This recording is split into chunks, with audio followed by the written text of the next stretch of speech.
కొన్నాళ్ళకి ప్రవీణ్ మల్లీశ్వరులకి ఒక బాబు పుడతాడు. మల్లీశ్వరి తన కొడుకు కంటే కూడా హరిణినే బాగా చూసుకుంటూ ఉంటుంది. కానీ హరిణి మాత్రం అదంతా అస్సలు అర్థం చేసుకోదు. పెద్దదయ్యే కొద్దీ మల్లీశ్వరిపై ఇంకా ఇంకా ద్వేషం పెంచుకుంటూనే ఉంటుంది. అసలు ఆమె మాట అంటేనే లెక్క పెట్టదు. అలా హరిణి పెరిగి పెద్దదవుతుంది. కాలేజీలో జాయిన్ అవుతుంది హరిణి.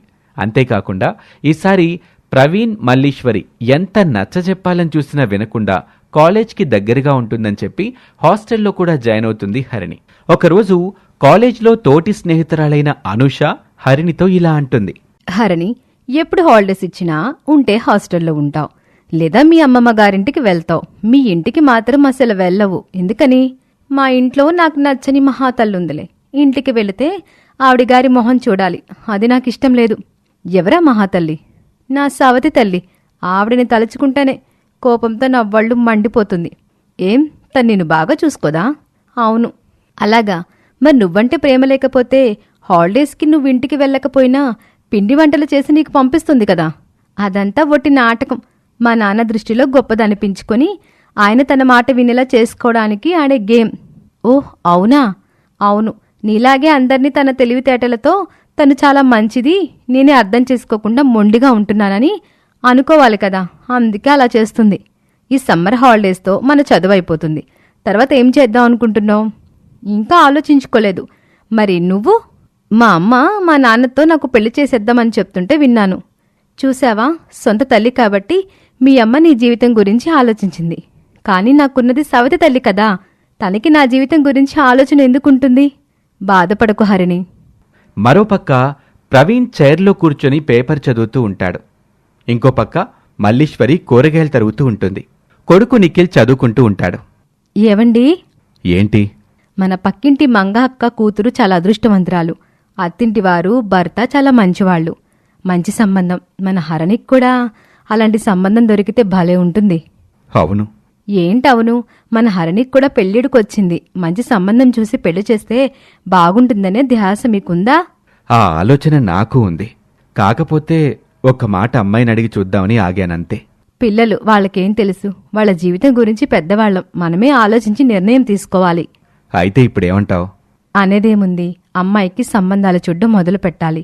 మంచి సంబంధం దొరకగానే అమ్మాయికి చెప్పి నచ్చితే పెళ్లి చేసేద్దామండి. అలాగే, ఒకరోజు పెళ్లిళ్ళ పేర ఇంటికెళ్ళి కలిసొద్దాంలే. అలాగే. హాయ్, మా హరినక్క పెళ్లి కూతురు కాబోతుందో ఇచ్ అని సంతోషంతో చప్పట్లు కొడతాడు నిఖిల్. ప్రవీణ్ మల్లీశ్వరి నవ్వుకుంటారు. నిఖిల్కి అక్క హరిణి అంటే చాలా ఇష్టం. మల్లీశ్వరి, మీ హరిణికి సంబంధాలు చూస్తున్నారని విన్నాను. అవునక్క, మీ అమ్మాయికి లాగే మా హరిణికి కూడా మంచి సంబంధం ఏదైనా ఉంటే చెప్పు. ఒక అబ్బాయి ఉన్నాడు, మంచాడు, ఆస్తి కూడా బాగా ఉంది.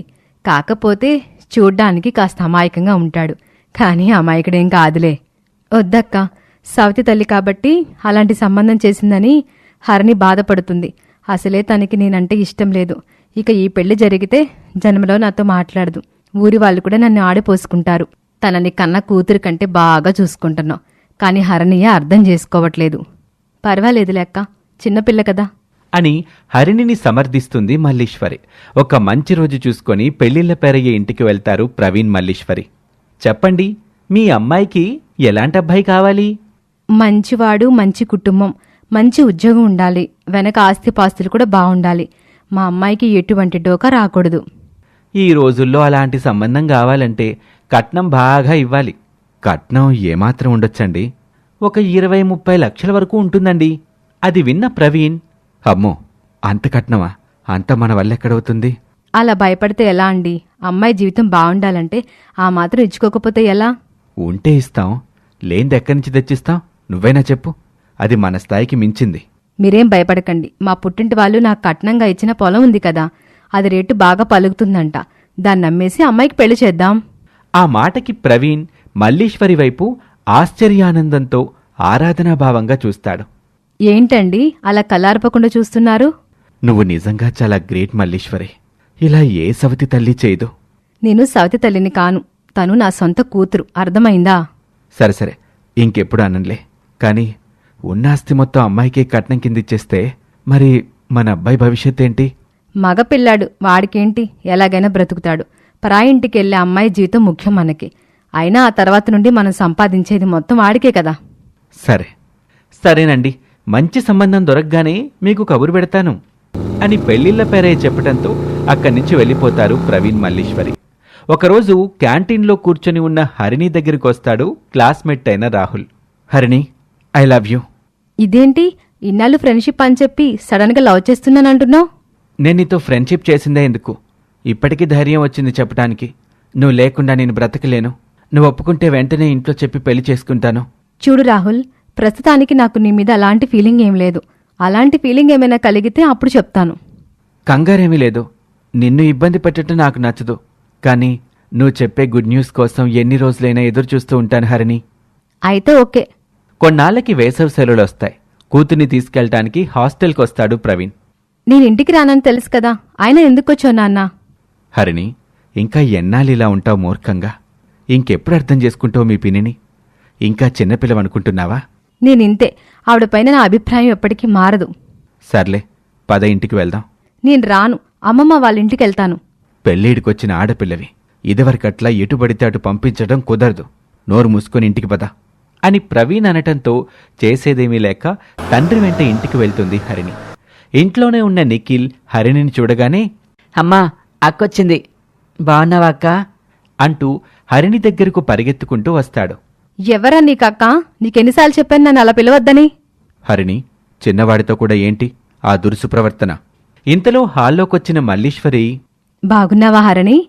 ఇప్పటి వరకు బాగానే ఉన్నాను, ఇక మీదటే బాగోను అని లోపలికి వెళ్ళిపోతుంది హరిణి.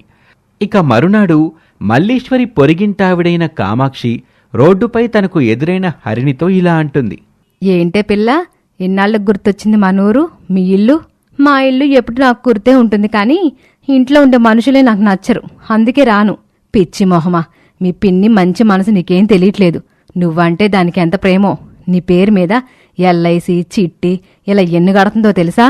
అదంతా ఊరి వాళ్ళని నమ్మించడానికే, కానీ నాపై ప్రేమతో కాదులే. నేను మీలాగా పిచ్చిదాన్ని కాదు నమ్మేయడానికి. అందరూ అంటుంటే ఏమో అనుకున్నాను, కానీ నీకు నిజంగా పొగరే. నీతో మాటలనిపించుకోవడానికి కాదు నేను ఊరికొచ్చింది అని మూతి తిప్పుకుంటూ వెళ్ళిపోతుంది. ఒకరోజు మల్లీశ్వరి ప్రవీణ్ మొదటి భార్య పుట్టింటికి వెళ్తుంది. ఎలాగున్నారు పిన్ని గారు, బాబాయ్ గారు? మేం బాగానే ఉన్నామమ్మా మల్లీశ్వరి.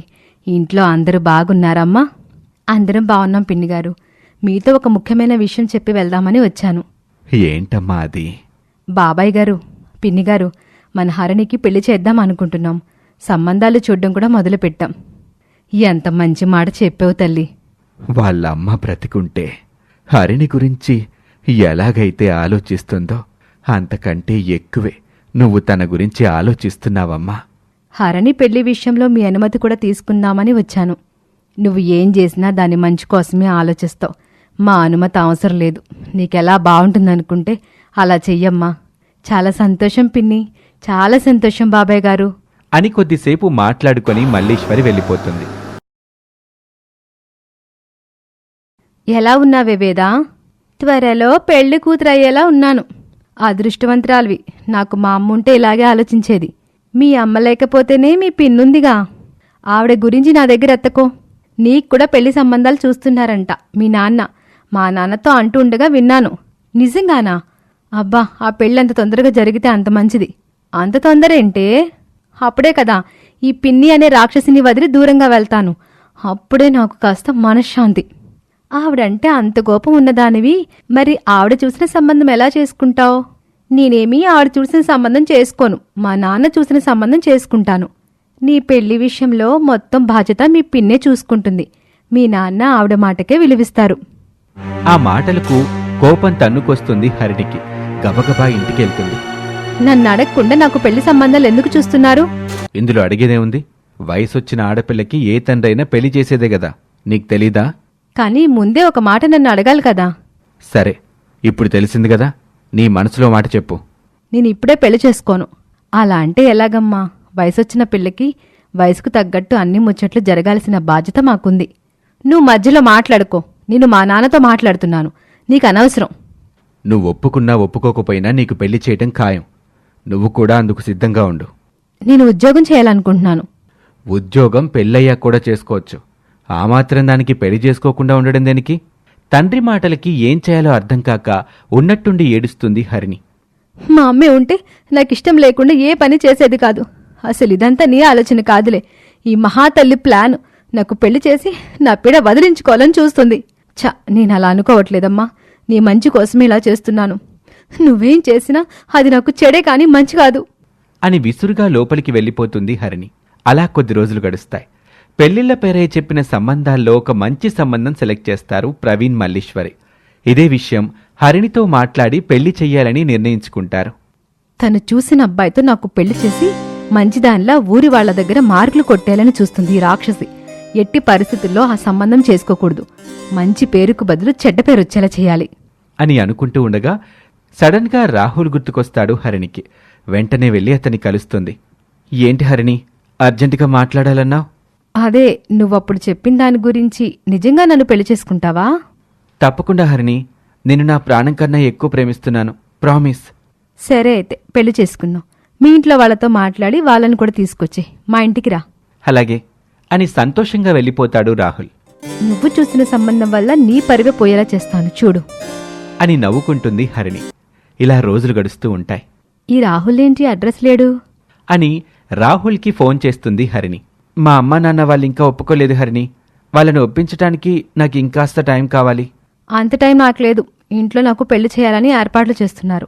మీ వాళ్ళని నిదానంగా ఒప్పిద్దాంలే కానీ ముందు మనం ఇంట్లోంచి పారిపోయి పెళ్లి చేసుకుందాం. అలాగే. తెల్లవారితే పెళ్లి చూపులకి వస్తున్నారని తెలిసి లెటర్ రాసి పెట్టి రాహుల్తో వెళ్ళిపోతుంది హరిణి. ఇక